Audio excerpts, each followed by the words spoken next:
আমাদের সমাজে কিছু কিছু মানুষ আছে, কোনো বিপদ হলেই বলে কি এটা আমার নসিবে ছিল, এজন্য বিপদ হয়েছে। আমরা আমাদের নিজের ভুলটা স্বীকার করতে চাই না। আমাদের ভুলের কারণে অনেক বিপদ হয়। ধরেন এটা একটা রাস্তা, মেইন রোড, এখানে গাড়ি আসতেছে যাইতেছে, এটা আমি জানি।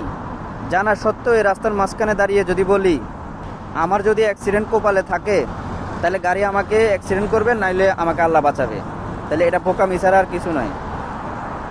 তো এখন আমাদের দেহটা হলো আল্লাহ আমাদের কন্ট্রোলে দিয়েছে, আমাদের চোখ দিয়েছে, হাত দিয়েছে, বোঝার জন্য জ্ঞান দিয়েছে। আমি জানি এখানে দাঁড়ালে আমি অ্যাক্সিডেন্ট করব 100% শিওর, তাহলে কেন আমি বলবো যে এটা আমার নসিবে ছিল? তো আমাদের সমাজে অনেক বিপদ আমাদের জীবনে আসে, যেটা আমাদের ভুল সিদ্ধান্তর কারণে, ভুল চিন্তার কারণে এবং ভুল পথে চলার কারণে। এটা আমরা এই ভুল থেকে শিক্ষা নিতে চাই না, বা আমাদের স্বীকার করি না যে এটা আমাদের ভুল হয়েছে, চিন্তা করি না। শুধু একটাই বলে থাকি যে এটা আমার নসিবে ছিল। তা আমার নসিবে এটা ছিল, আল্লাহ কি আমাকে বলছে? ভুল কি হয়েছে এটা সংশোধন করা উচিত।